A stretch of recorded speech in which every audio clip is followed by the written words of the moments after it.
Bueno, ayer vimos cómo se forma una placa de ateroma. El tiempo que se tarda una placa en evolucionar, en crecer y en provocar sintomatología. Hoy vamos a ver ya entidades como los síntomas que producen la obstrucción de la arteria coronaria. Bueno, la cardiopatía isquémica, como ya todos ustedes ya revisaron, tiene factores de riesgo. Un factor de riesgo quiere decir, es un factor que si está presente en un momento dado, junto con otros, puede ser un activante para que aparezca cierta entidad, ¿sí? Entre los factores de riesgo coronario más frecuentes o los más importantes tenemos estos cuatro, no se les olvide, ¿no? Es la hipercolesterolemia, el tabaquismo, la hipertensión y la diabetes, ¿sí? Factores de riesgo coronario menores, así los podemos clasificar, es la edad. Acuérdense que la edad es un dato clínico importante, es muy raro ver un infarto en jóvenes, muy raro ver una angina en jóvenes, aunque digo, he visto, pero por los años que tengo de cardiólogo. Pero para que ustedes vean un chavo de 18 años infartado va a ser muy difícil, ¿sí? Entonces la edad es importante. La edad de presentación por lo regular es después de los 60 años, ¿sí? 70 años, bueno, era. Ahorita quizás ya es un poquito antes, ya la edad de presentación de los infartos es de 50 años para arriba, ¿sí? El sexo, el género, la mujer está protegida mientras esté arreglando, ¿sí? Una vez que entra la menopausia, la frecuencia de presentación de la cardiopatía isquémica se asemeja a la del hombre. Entonces el hombre no está protegido, el hombre se puede infartar desde los 40, 45, 50. Pero la mujer, mientras está arreglando, es rarísimo que se infarte. Solamente se puede infartar por una causa, digamos, un émbolo, un trombo que migró de algún lado y se metió a una coronaria, ¿sí? Pero por una placa de ateroma es difícil. Entonces siempre que ven a una mujer que trae dolor y que se le aprieta aquí, que no sé qué, que la dejó el marido y no sé qué, siempre pregunten, oiga, ¿usted todavía tiene su menstruación? No, pues que sí, usted no tiene infarto, ¿sí? Entonces, una vez que ya se acerca, más bien entra a la menstruación, las hormonas sexuales femeninas bajan y entonces la frecuencia de presentación es similar entre el hombre y la mujer. Por eso ponemos el género, ¿sí? Entonces, si es un varón de 45 años, sí tiene factor de riesgo. Si es es un factor de riesgo, ¿sí? Si es una mujer de 40 años, no es factor de riesgo, por así decirlo. ¿Ok? ¿Sí? Bueno, ¿por qué la mujer está protegida? Las hormonas sexuales femeninas mantienen el endotelio normofuncionante, ¿sí? Las hormonas sexuales femeninas hacen que el endotelio funcione de manera adecuada, ¿sí? El problema es cuando se retiran esas hormonas sexuales femeninas. Bueno, otra causa de presentación o activante para la cardiopatía isquémica es el sedentarismo. Mientras más ejercicio, menor posibilidad de que exista un infarto. A veces vemos esto con lo que ha pasado en los años pasados, de que estaban en la televisión y un futbolista llegaba al punto que había con muerte súbita, el locutor, se infartó. Vean más cómo se infartó, ¿sí? O sea, un atleta que hace ejercicio todo el día, ¿sí?, que se infarte en una cancha, está loco ese cuate, ¿no?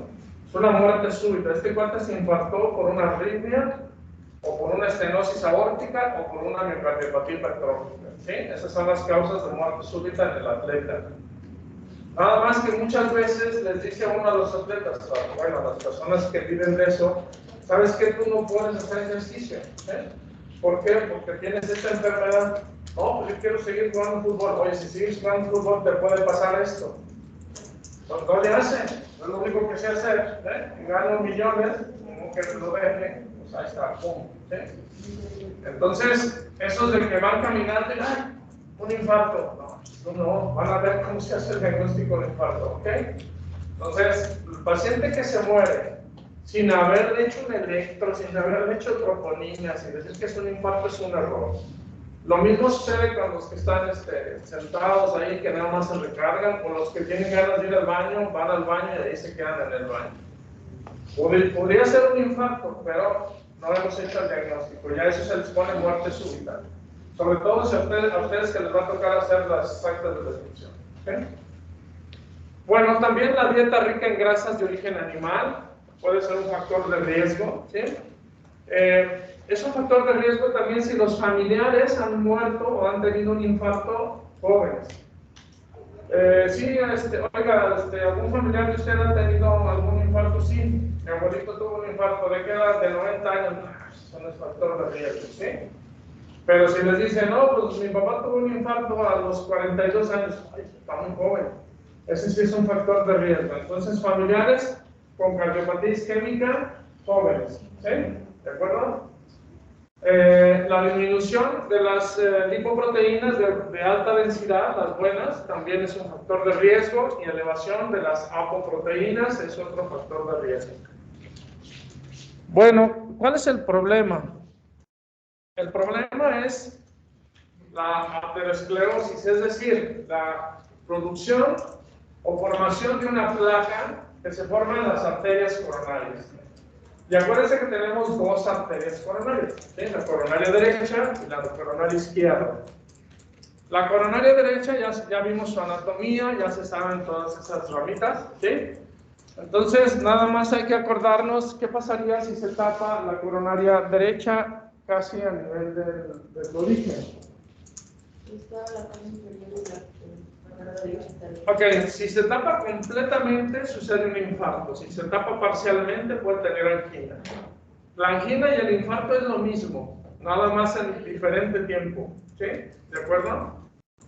Entonces, si se llegara a tapar de manera progresiva o si se forma una plaquita aquí cerca del origen de la coronaria derecha, el paciente va a tener angina y los cambios que va a tener o que va a presentar van a ser en la cara inferior. ¿Por qué? Porque la coronaria derecha lleva sangre hacia la cara inferior, ¿verdad? ¿Sí? Ok. Si fuera la coronaria izquierda, acuérdense que la coronaria izquierda tiene un ramito que es el tronco, ¿sí? Este tronquito que está aquí, y luego viene la coronaria.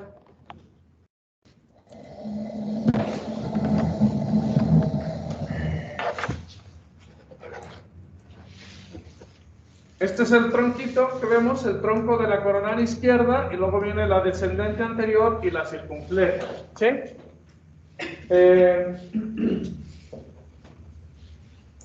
¿Qué pasaría si se tapa la circunfleja? ¿En qué cara del corazón nos va a dar cambios? En la cara anterior, ¿sí?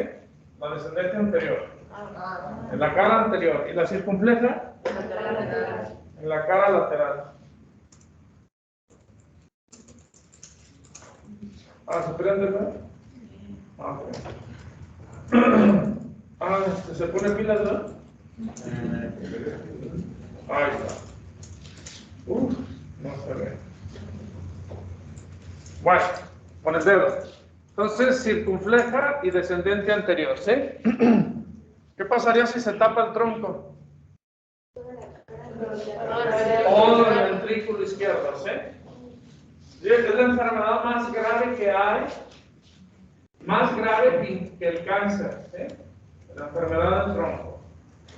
Si se tapa un tronco, tienen posibilidad de seguir viviendo alrededor de 15 minutos, no más. ¿Sí? Entonces, una enfermedad del tronco es gravísima. Bueno, ¿por qué puede suceder la cardiopatía isquémica? Puede suceder, ya saben, sobre todo por ateromatosis. Ateromatosis es la presencia de placas de ateroma en las coronarias. Ateromatosis, ¿sí? O aterosclerosis también, ¿sí? Aterosclerosis. Pero también puede taparse una coronaria por un trombo, es decir, se formó un trombo en la aurícula izquierda por fibrilación auricular, se forma un trombito, pasa al ventrículo izquierdo, sale del ventrículo izquierdo y de repente ¡pum!, se mete a una de las coronarias y ahí se tapa, ¿sí? Sería muy mala suerte, pero sí sucede, ¿sí? Entonces, un trombo o una embolia, perdón, un trombo es la formación de un coágulo en el sitio de las coronarias, ¿sí? Y un émbolo es que se haya formado en otro lugar y que se va hacia la coronaria. ¿Sí ven la diferencia? Ok. También las coronarias pueden, ya saben que son epicárdicas, ¿sí? Están por encima del músculo cardíaco. Bueno, a veces se mete la coronaria al músculo, ¿sí? A veces se mete así. Y a eso se les llama puentes musculares, ¿sí? Entonces a veces en la sístole se comprime esa coronaria y con el tiempo puede llegar a lesionarse ese sitio y formarse o empezar a formar un trombo en esa zona. La arteritis de Takayasu, esa la vamos a ver en niños, es rarísima también, ¿sí? Pero puede haber infartos en niños secundaria a una arteritis de Takayasu, una inflamación de las coronarias, de las arterias coronarias. El espasmo coronario frecuente, ¿sí? Sobre todo en personas que tienen angina de Prinzmetal, ¿sí? La angina de Prinzmetal es la etiología principal. O bien, personas que toman algún medicamento o que inhalan, por ejemplo, alguna droga, ¿sí? Y ahorita está muy de moda esta enfermedad, que es la enfermedad de pequeños vasos, el síndrome X, ¿sí? El síndrome X vascular es coronarias epicárdicas se ven sin obstrucción. El problema son los vasitos que entran al músculo, ¿sí? Tienen aumentada la resistencia, ya eso se le llama enfermedad de vasos pequeños. Otra causa de isquemia es la hipertrofia miocárdica. ¿Se acuerdan que el espesor del ventrículo es de 10 milímetros? Bueno, hay gente que tiene hasta 18 o 20 milímetros, ¿sí? Muy grueso. Entonces las coronarias epicárdicas están sanas, pero las coronarias intramiocárdicas no alcanzan a llevar sangre a todo el músculo y eso provoca isquemia. Bueno, entonces algunos conceptos de cardiopatía isquémica. El ventrículo izquierdo se irriga mucho mejor en diástole, en sístole se comprime, ¿sí? Pero en diástole entra perfectamente bien la sangre por las coronarias, sobre todo por la coronaria izquierda. El ventrículo derecho tiene menos presión, entonces se puede irrigar tanto en sístole como en diástole, ¿sí? Tanto la diástole como la sístole requieren energía, requieren ATP, ¿sí? Y hay que acordarnos qué es lo que provoca la angina. La angina provoca, o más bien, lo que provoca la angina es el consumo miocárdico de oxígeno. Así se abrevia, así se acuerda, ¿verdad? MbO2. ¿Sí? MbO2, así se abrevia el consumo miocárdico de oxígeno. Entonces, ¿qué es lo que aumenta el consumo miocárdico de oxígeno? La frecuencia cardíaca. Si aumenta la frecuencia cardíaca, el músculo requiere más ATP. Si aumenta la fuerza de contracción, el cronotropismo y el inotropismo, aumenta la fuerza, el consumo miocárdico de oxígeno. Si aumenta la poscarga, si aumenta la poscarga, también aumenta el consumo miocárdico de oxígeno. Si sabemos estos tres conceptos, ¿sí?, podemos pensar cómo vamos a tratar a estos pacientes para bajar el consumo miocárdico de oxígeno. Bajarle la frecuencia cardíaca, ¿sí? Podemos disminuir la contractilidad en el caso de que así fuera, o bien disminuir la poscarga. ¿Ok? Con eso podemos tratar de esa manera la cardiopatía isquémica. Bueno.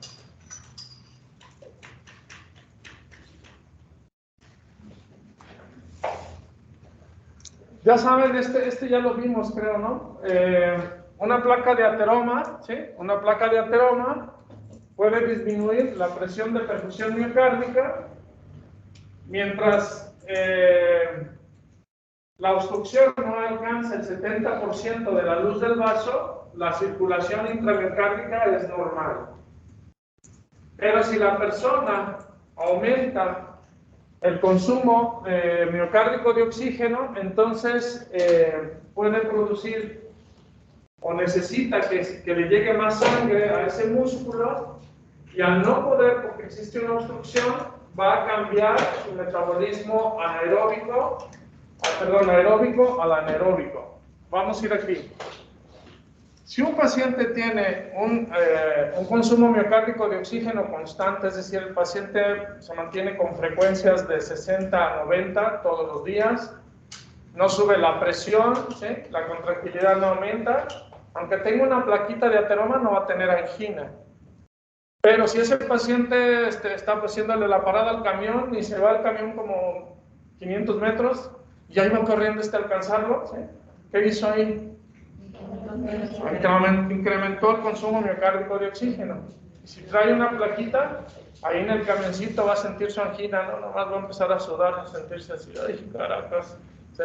hasta que se pone en reposo y se le quita esa sensación. Entonces, el aumento en el consumo miocárdico de oxígeno produce un cambio en el ciclo anaeróbico para producir ATP, se aumenta el ácido láctico, se produce angina.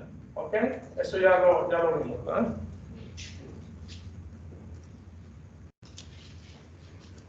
Bueno, entonces, para que se produzca angina, se necesita que obstruya la coronaria un 75% de la luz y que aumente el consumo miocárdico de oxígeno, ¿sí?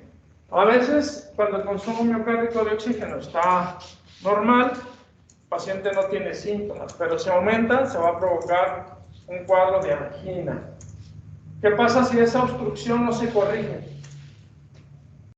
Va a seguir produciendo ácido láctico y el dolor va a ser de mayor duración, ¿sí? Eso sucede en el infarto agudo, ¿sí? Y cuando se corrige, eso sucede en la angina, ¿ok?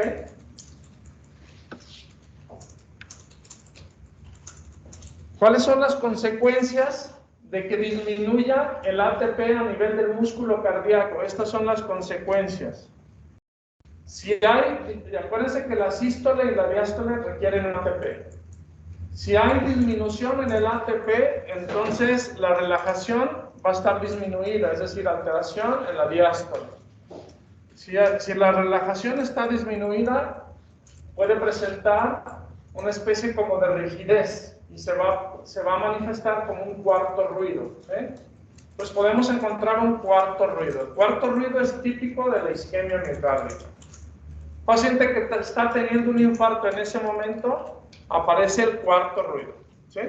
Entonces el cuarto ruido nos indica una relajación disminuida.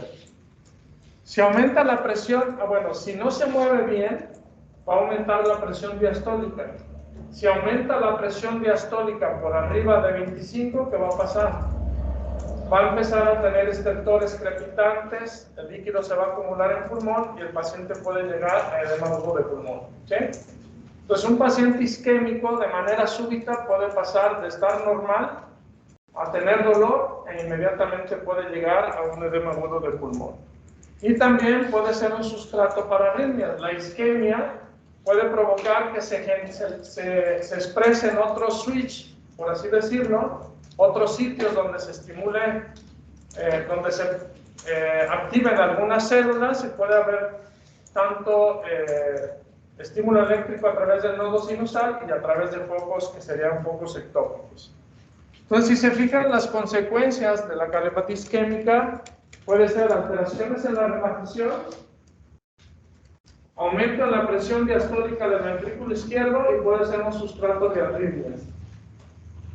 Cuando hay alteraciones en la relajación, dependiendo de la gravedad de la relajación, podemos disminuir, o más bien llamarle de esta forma: hipocinesia, cuando una pared del corazón se mueve poco, ¿sí? O sea, si normalmente se mueve más o menos de manera adecuada, cuando hay isquemia se mueve poquito, pues, ¿sí? Pero se mueve. A eso se le llama hipocinesia. Acinesia, cuando ya no se mueve esa parte. Una sola infartada, ¿sí?, es acinética. Un infarto significa que no se va a mover esa parte. Porque a veces el concepto del infarto no lo entiende. Entonces, un infarto es una zona que no se mueve, ¿sí? ¿De acuerdo? Disinesia es cuando se abomba esa zona. Es decir, normalmente se van hacia el centro. ¿Se acuerdan la dona del ventrículo izquierdo? Normalmente se acerca, ¿no? En la zona disinética, pum, se le sale un chichón, ¿sí? Y ese chichón, si no se corrige, se va a hacer un aneurisma, ¿sí? Entonces hay tres alteraciones de la movilidad en el caso de la cardiopatía isquémica: hipocinesia, asinesia y disinesia. ¿Sí comprenden los tres conceptos? ¡Ah! ¡Oye, un toque!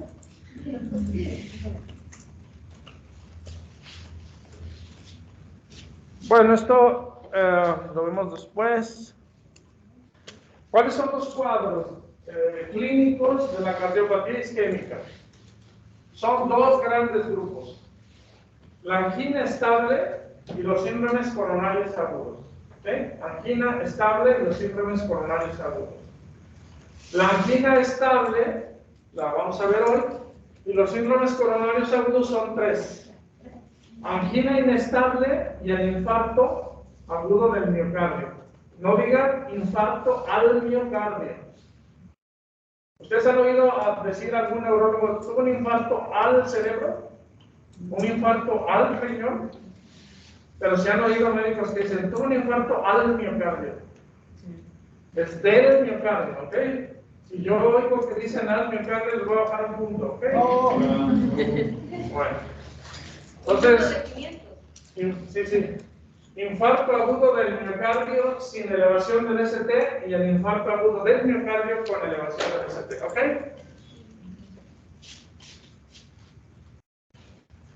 Ángulo estable, ¿cómo se le llama o cómo se define la angina estable? Es un cuadro caracterizado por angina, ¿sí? Ya saben, la duración típica mayor de 30 segundos y menos de 30 minutos, que tiene ya más de 2 o 3 meses con este cuadro. ¿Sí? Si tiene menos de 2 meses, se llama angina inestable de reciente inicio, pero eso lo vamos a ver en otra clase. Entonces, acuérdense, ya tiene más de 2 o 3 meses con angina, sin cambios en su presentación, siempre le da angina con el mismo esfuerzo. Es que sabe que cada que camino a mi trabajo son como 5 cuadras, a las 3 cuadras me da dolor, ¿eh? Siempre la misma presentación.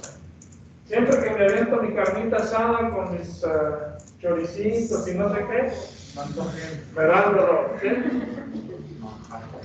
Okay, entonces, las comidas copiosas, el frío, el estrés y el esfuerzo lo provocan. Y se quita con el reposo, la nitroglicerina o bisoprostol, ¿ok? Y el ángulo estable no produce necrosis, no produce muerte celular.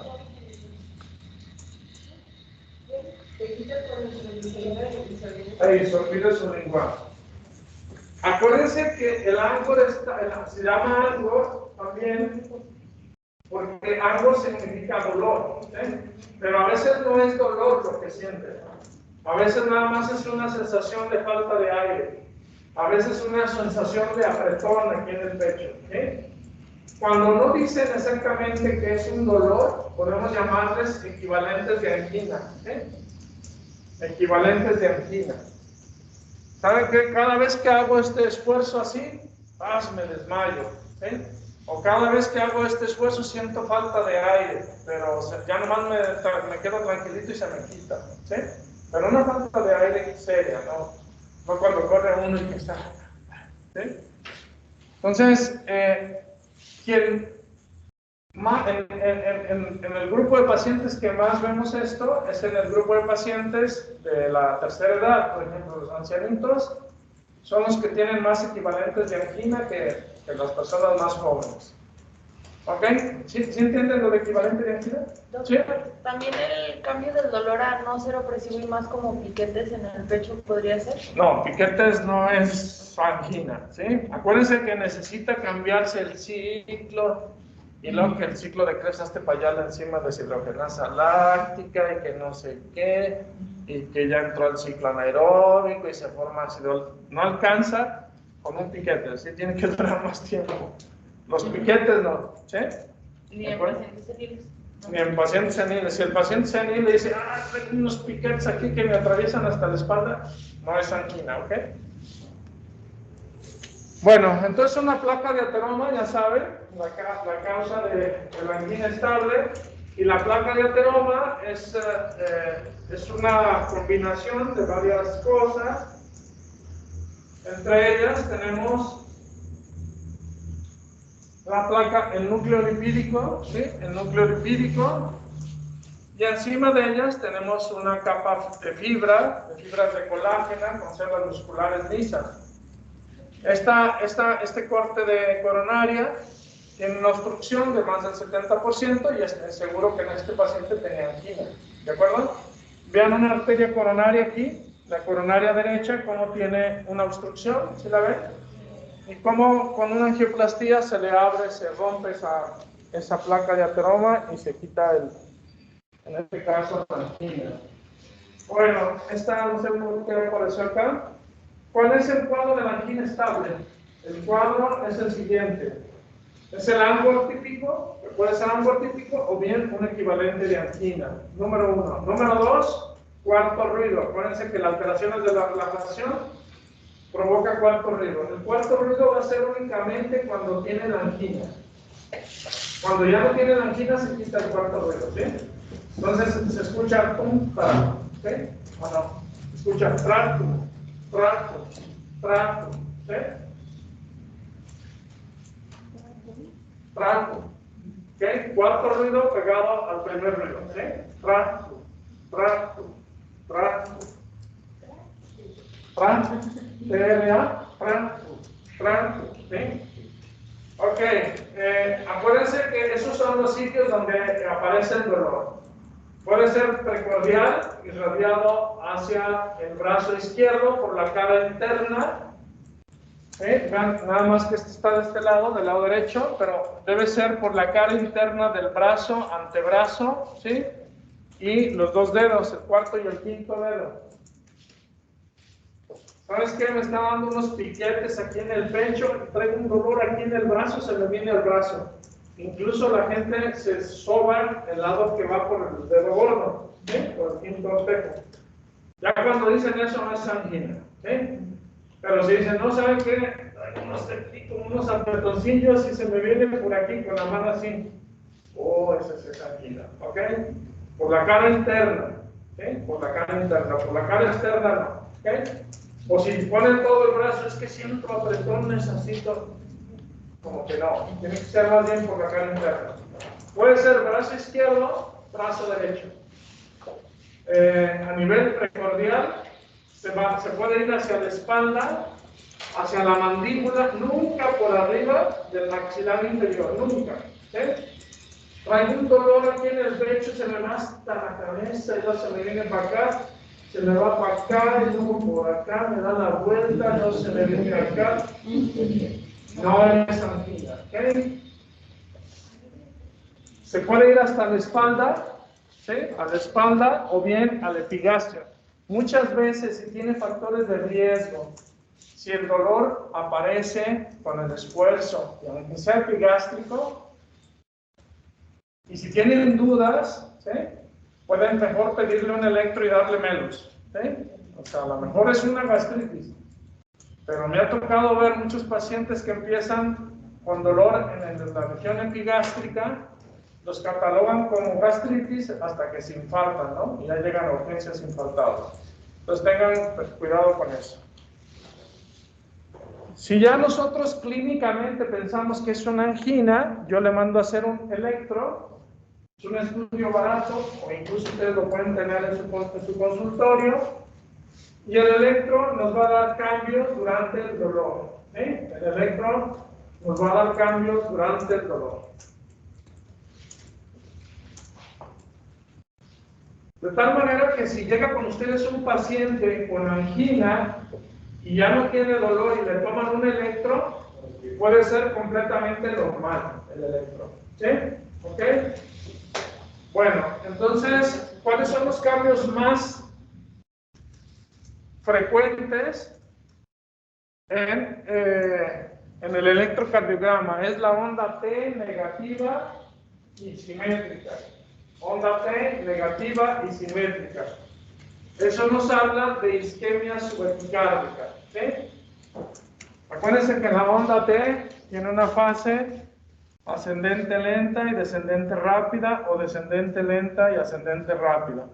Cuando la onda T se hace simétrica, eso nos habla de isquemia subepicárdica.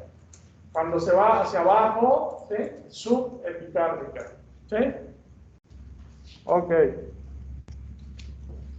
Diagnóstico diferencial. Siempre que lleguen con dolor en el pecho, hay que pensar en reflujo gastroesofágico, espasmo esofágico, acalasia. ¿Saben lo que es la acalasia? Sí. Ok, acalasia, un cólico biliar, un síndrome de Tietze. ¿Saben qué es el síndrome de Tietze? Sí. Es el dolor en la articulación condrocostal. Una radiculitis también, claro. Una compresión del nervio que sale a nivel dorsal. La hipertensión arterial pulmonar, sobre todo en la mujer. Una tromboembolia pulmonar o una pericarditis. Ya lo hemos visto esto. ¿Sí? Si yo veo a un paciente con dolor precordial y no encuentro cambios en el electro, yo tengo que demostrar cambios en el electro o isquemia por algún método. Entonces, si no tengo cambios en el electro en este paciente, le puedo mandar a hacer una prueba de esfuerzo. Prueba de esfuerzo eléctrica. La prueba de esfuerzo eléctrica es muy sencilla. Se pone a caminar el paciente conectado a una computadora y se ve si se baja el segmento ST. Acuérdense que la positividad de la prueba de esfuerzo es cuando se baja el segmento ST. ¿Sí? La prueba de esfuerzo eléctrica se puede hacer en cualquier persona siempre y cuando no tenga modificado el electro.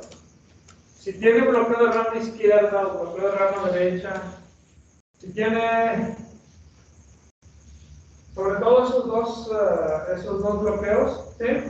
No se debe hacer prueba de esfuerzo eléctrica. ¿Okay? Si el paciente no puede caminar, no se debe hacer prueba de esfuerzo eléctrica. ¿Sí? Entonces podemos mandarle a hacer una prueba de esfuerzo por ecocardiografía. Ahí nada más que hay que ponerle un suerito, ¿sí? Hay que ponerle una solución y a través de la solución se va a poner un medicamento para acelerar su corazón. ¿Sí? Y entonces se hace el eco en reposo y luego se hace el eco con esfuerzo y se ve si hay alteraciones en la movilidad. ¿Se acuerdan qué alteraciones hay cuando hay isquemia? Hipocinesia. ¿Sí? Hipocinesia. Entonces, las alteraciones de la movilidad en el eco nos van a decir si es positiva o negativa. Ahí no va a ser el cambio del ST. ¿Ok? Y por medicina nuclear también va a ser muy parecido. Nada más que es una prueba muy larga. En el eco de esfuerzo, media hora. En la prueba de esfuerzo eléctrica, media hora. Por medicina nuclear son 4 horas. ¿Sí? Porque se pone un suerito, se inyecta un radiotrazador, es decir, una sustancia que provoque radiación para que la capte una gamma cámara. ¿Sí? Se inyecta ese radiotrazador, pasa por el corazón. Si las coronarias están permeables, se va a ver todo el corazón, se va a ver la ruedita del corazón, ¿se acuerdan? ¿Sí? La donita. Ok. Eso es el reposo. Y luego le aceleran el corazón. Y si tiene isquemia, se va a ver la donita mordida. ¿Ya? Se va a ver una falta de radiotrazador donde no llega la coronaria. ¿Sí? Así le dicen, la donita mordida. ¿Ok? ¿De acuerdo? Y eso nos indica positividad. Si ya tenemos positividad, ¿cuál sería el siguiente paso? Bueno, este es un ejemplo de la prueba de esfuerzo eléctrica. ¿Sí? Esta ustedes la pueden tener en su consultorio. Está carita, pues, pero ustedes lo pueden tener. Se hace con una banda sin fin y con una computadora que está viendo el ST continuamente. ¿Sí? ¿De acuerdo? Y vean ustedes, por ejemplo, en este paciente con la prueba de esfuerzo, vean el ST aquí. ¿Sí? Ahora vean el ST acá, cuántos milímetros bajó. ¿Sí? ¿De acuerdo? Se le pone un holter, más bien a este paciente se le puso un holter Y cuando estaba jugando tenis, el ST casi se le va hasta el suelo, ¿sí? De hecho, se tropezó con el ST. Estaba tan abajo que se tropezó, ¿sí? ¿Qué es lo que tenía, por ejemplo, este paciente? Tenía obstrucción de la descendente anterior. Esta es la descendente anterior, ¿sí? Tenía una obstrucción aquí. Entonces, el descenso del ST en la prueba de esfuerzo nos indica positividad, ¿sí? Ok, esta es otra prueba de esfuerzo eléctrica. A veces cuando las personas de la tercera edad no pueden hacer caminata, porque les duele mucho las rodillas, alguna cosa, se hace con bicicleta. Ok, bueno, ustedes van a ver criterios de alto riesgo ahí, lo mismo por medicina nuclear que por ecocardiografía. Esta es la gamma cámara para hacer la prueba de esfuerzo por medicina nuclear. ¿Okay? Esa gamma cámara se mete el radiotrasador a través de una vía intravenosa y esa gamma cámara está captando radiación que pasa por el corazón, bloquea todo lo demás, bloquea pulmón, bloquea todo y nada más capta el corazón. ¿Sí? Eso sí, no les aconsejo que lo tengan en su consultorio. Ok, ven ustedes las imágenes de la gamma cámara. Son 3 imágenes. Vamos a ver el corazón con la punta hacia arriba, ¿sí? Este es el ventrículo izquierdo, el ventrículo derecho, ¿sí? El corazón con la punta hacia arriba, es decir, lo vamos a ver desde arriba, pero vamos a poner la imagen así.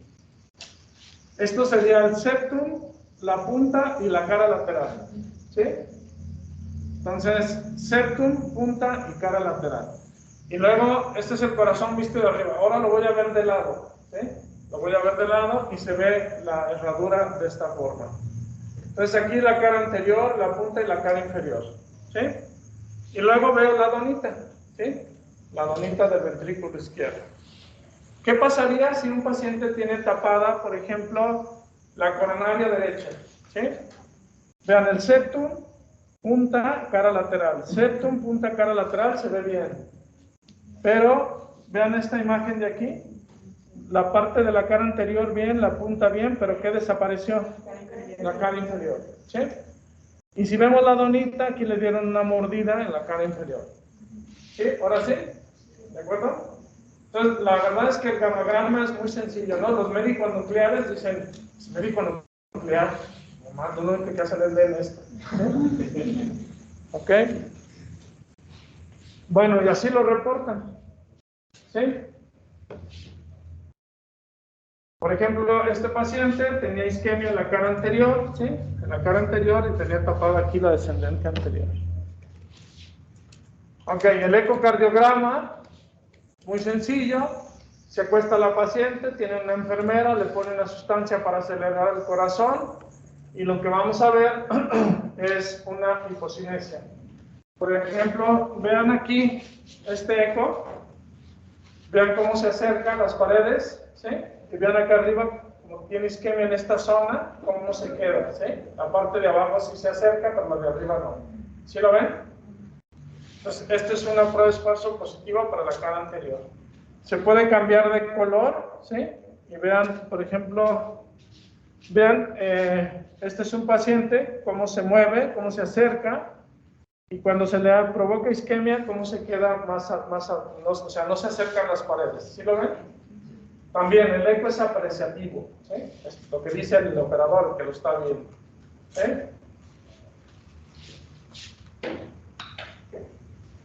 Ok, ya hice el diagnóstico, ya tengo pruebas de que es isquémico el paciente. ¿Qué hay que hacer? Si hay dolor y cambios en el electrocardiograma, le doy tratamiento médico. Si ya hay cambios en el electro de isquemia, yo ya no hago pruebas de esfuerzo, no se hacen, porque se puede infartar el paciente ahí.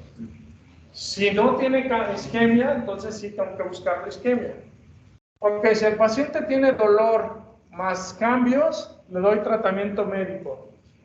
Si es un piloto, lo dejan así, que si le dan angina allá arriba, se tome su pastillita. No, hay que hacerle cateterismo, meterlo a revisar sus coronarios. Si es un operador de un autobús de pasajeros, Pues tampoco, ¿verdad? Hay que revisar las coronarias, ¿no? ¿Ok? Bueno, pero si tiene dolor y no hay cambios en el electro, le voy a hacer una prueba de esfuerzo, ¿sí? Si tiene bloqueo de rama derecha o no puede caminar, le hago una prueba de esfuerzo por medicina nuclear o por eco, ¿sí? Ok. Si la prueba de esfuerzo es positiva, entonces ya le voy a mandar a hacer un cateterismo, ¿sí? Un cateterismo. El cateterismo me sirve para ver coronaria izquierda y coronaria derecha. Si en la coronaria observamos que tiene lesiones de más del 70%, hay que abrirlas todas, ¿sí? ¿Cómo se abre? Se mete un baloncito, se comprime la placa en la pared de la arteria y luego se mete una malla que se llama stent, y ese stent se abre y se queda abierto ya para toda la vida, ¿sí? Como el video que nos mandó como el video que les mandé, ¿sí? Más o menos, ¿ok? Bueno, por último, el tratamiento, ¿sí? Que ya me pasé y no vamos a alcanzar a ver el caso clínico. Pues el paciente con angina le tomo un electro. No tiene cambios, le hago prueba de esfuerzo. Tiene cambios, le doy tratamiento. No responde al tratamiento, lo paso a cateterismo. ¿Sí? ¿De acuerdo? En el cateterismo veo que tiene arterias que se pueden abrir, le hago angioplastía. Veo que las arterias parecen rosarios, ¿sí?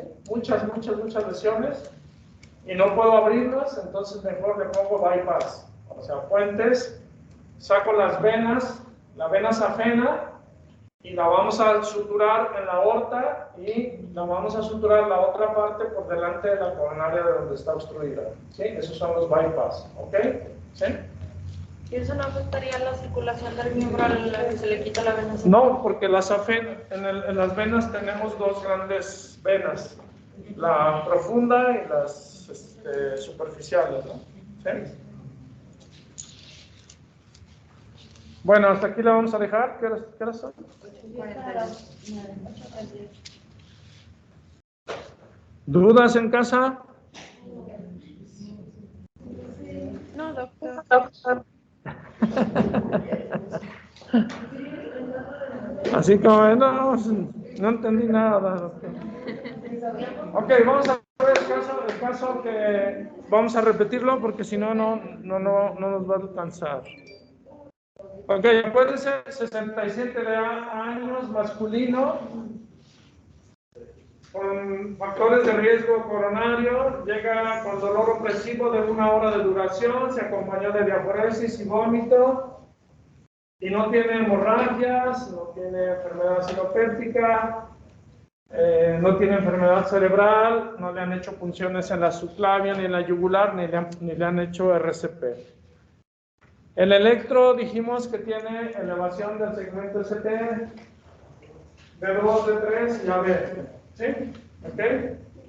Bueno, entonces a esto se le llama diagnóstico electrocardiográfico, lesión subepicárdica de 2, de 3 y ABF. ¿Qué más le pedimos? Una tele de tórax. ¿La tele de tórax qué le ven? Cardiomegalia.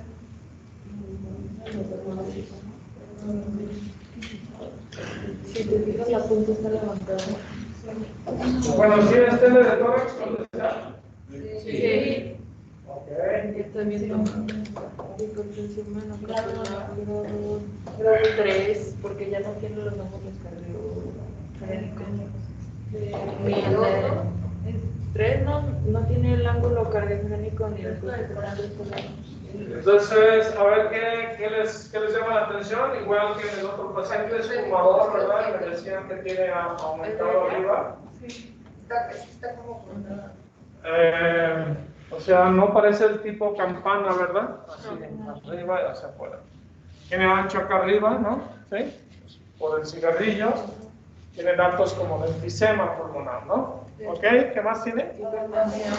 ¿Tiene qué? Hipertensión venocapilar pulmonar. Sí, parece que tiene hipertensión. Nada más que acuérdense que ya ahorita las radiografías ya se ven hasta los eritrocitos. Bueno, las buenas, ¿verdad? Porque me ha tocado ver unas que dicen a Jesús de Veracruz, pero Vean ustedes, se ven ya algunos vasos hacia arriba y otros hacia abajo, ¿no? ¿Qué más?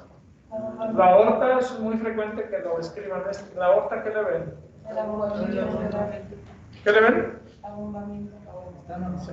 Está más alargada de lo normal, ¿verdad? Sí, casi llega hasta la articulación ahí de la clavícula y no debe llegar, debe faltar un pedacito. ¿Qué más le ven a la aorta? Tiene un cable, pero no sé qué. ¿Tiene un qué? Cable. ¿Un cable ahí en la aorta? ¿Qué le ven? Bueno, esto es frecuentísimo, por eso se las traje también. Calcificación. Es una placa de ateroma calcificada, ¿sí? Una placa de ateroma calcificada. Entonces van a reportar en la radiografía ateroma calcificado en el botón aórtico, ¿sí? Ateroma calcificado en el botón aórtico. ¿Eso es igual que aterosclerosis? Sí, pero no coronario. O sea, no porque tiene ahí placas de ateroma en la aorta, puede tener en la coronaria, ¿sí? Aunque no lo descarta, pues. ¿Ok? Entonces los traje porque esto es frecuente que lo vean, estas placas de ateroma. Bueno. Ok, y la otra da la impresión de que la punta del ventrículo derecho la tiene levantada, ¿no? ¿Sí? Sugiere crecimiento también del ventrículo derecho, ¿ok? Bueno, pero de ahí en más no nos llama la atención, ¿no? Mucho esta radiografía. Ok, le pedimos laboratorio y trae una glucosa de 345, urea de 28, creatinina de 1, ya se saben estos exámenes, ¿no? Sí. CPK total 1200, CPK-MB 57 unidades, troponina 46 unidades y hemoglobina 18.2. ¿Encuentran alguna alteración? ¿En la qué? ¿Qué tiene la glucosa? Tiene hiperglicemia, ¿ok? ¿Qué más? La hemoglobina está elevada. ¿Las troponinas? Hemoglobina. Hemoglobina está elevada, exacto. Entonces, ¿cómo se llama esto?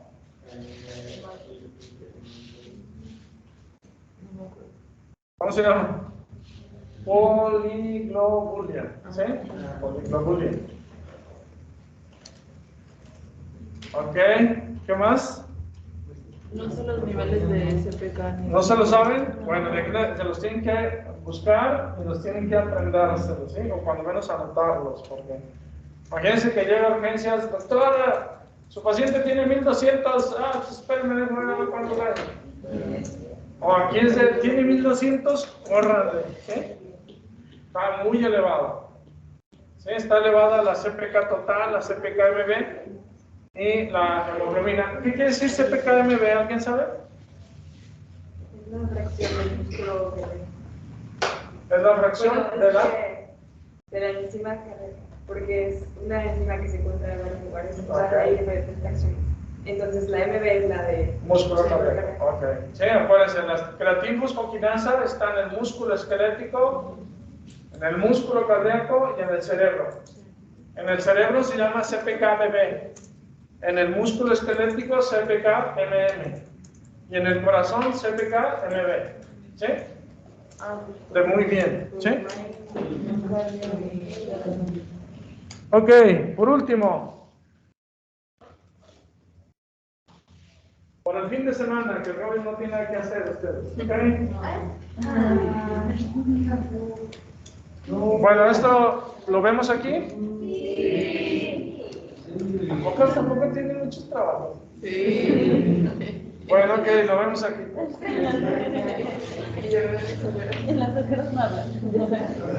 Nos vemos. Adiós, adiós en casa. ¿Preguntas en casa?